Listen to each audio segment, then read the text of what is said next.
Oui, donc Anaïs, on est à 6 mois, 6 mois. 6 mois d'intervention. Donc, l'intervention a consisté en une osteotomie bimaxillaire. Il y avait en plus une expansion du palais qui était maintenue par une plaque palatine transvissée que je viens d'enlever là tout à l'heure. D'accord?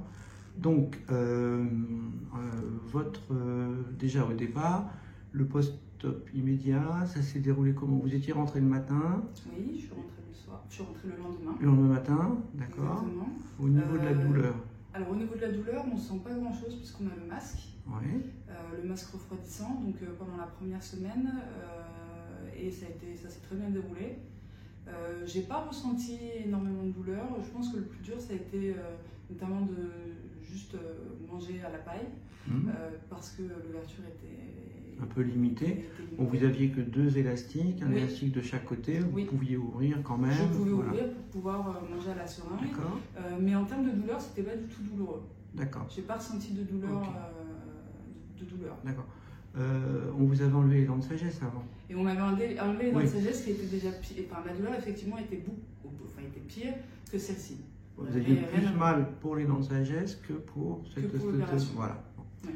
Ensuite, donc au niveau du sommeil, de la respiration, de tout. Alors, le sommeil, c'était le jour et la nuit. C'est-à-dire que dès lors que je me suis réveillée d'opération, j'ai senti que je respirais. Chose que je ne savais pas finalement, puisque je ne savais pas que je respirais mal. Et au niveau du sommeil, avant je pouvais dormir jusqu'à 12 heures par nuit, puisque j'avais un sommeil qui n'était pas réparateur. Et aujourd'hui, je suis capable de dormir 6 à 7 heures par nuit et être en pleine forme. Alors qu'avant, vous étiez j'étais très fatiguée. D'accord. Et effectivement, c'était dû à ça, en fait, à ce manque de respiration. Mais je le vois aussi, notamment quand je monte les escaliers. La respiration n'est pas du tout la même, je ne tourne plus de la tête.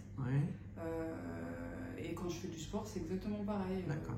Voilà. Alors ça, en fait, c'est certainement favorisé par... Il y a l'avancée bimaxillaire, mais il y a aussi l'écartement du palais qui a fait qu'au niveau du plancher des fosses nasales, c'est élargi et donc vous ventilez mieux. Voilà. En tout cas, c'est le jour et la nuit. Voilà.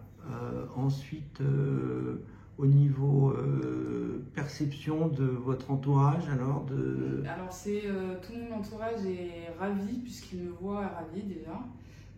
Ça a été un changement bouleversant, mais côté positif dans ma vie. C'est-à-dire que ça a changé tout, et aussi le regard qu'ont les gens sur moi, puisque c'est beaucoup plus harmonieux, et ça fait beaucoup plus joli en fait, tout simplement, et ça change énormément l'impact sur mes relations sociales. Mon entourage voit la différence et trouve que c'est très très réussi. D'accord. Donc au total, vous recommenceriez? Ouais, à 1000 fois. Si j'aurais pu la faire, j'aurais pu la faire avant. Si j'avais pu la faire avant, pardon, je l'aurais fait avant. Voilà, d'accord. Bon, bah écoutez, je vous remercie, Anaïs. Merci.